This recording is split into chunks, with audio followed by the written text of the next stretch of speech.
বিএনপির সিনিয়র যুগ্ম মহাসচিব রুহুল কবির রিজভী বলেছেন, বর্তমান সরকারকে ফ্যাসিস্টের দোসরদের বিরুদ্ধে ব্যবস্থা নিতে হবে। অন্যরা করতে গেলে নৈরাজ্যকর পরিস্থিতি তৈরি হবে বলে মনে করেন তিনি।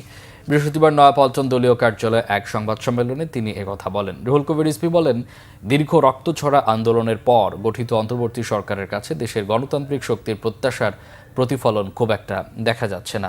তিনি বলেন, কিছু কিছু ক্ষেত্রে অগ্রগতি থাকলেও গণতন্ত্রকে মজবুত কাঠামো তৈরির প্রস্তুতির অভাব দেখা যাচ্ছে।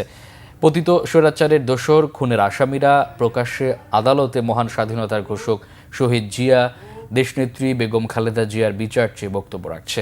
হাসিনার গণহত্যাকারী বাহিনীর নেতারা দীর্ঘ 15.5 বছরের ভয়াবহ অপশাসনের জন্য ক্ষমা চাওয়া তো দূরে থাক, উল্টো আদালতে হুমকি ধামকি দিচ্ছে বলে অভিযোগ করেন রিজভী। জানান, অন্তর্বর্তী সরকারকে অকার্যকর প্রমাণ করতেই হাসিনার দোসররা আদালতে অধ্যুতপূর্ণ আচরণ করছে।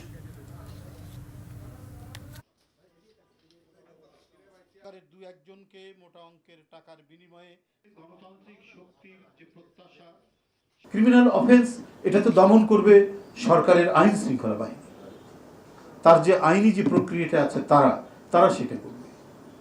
আর ওইটা যদি তারা করতে না পারে, যদি রাজনৈতিক দলকে নামতে হয়, তাহলে তো ওটা হবে নৈরাজ্য। তা আমরা তো নৈরাজ্যে বিশ্বাসী নই। বেআইনি কাজ যারা করবে এটা তো দায়িত্ব হচ্ছে সরকারের। আমরা তো দল হিসেবে যদি সেটা প্রতিহত করতে যাই একক দেশে, সেটা হবে একটা গুন্ডামি। সেটা আমরা করবো কেন?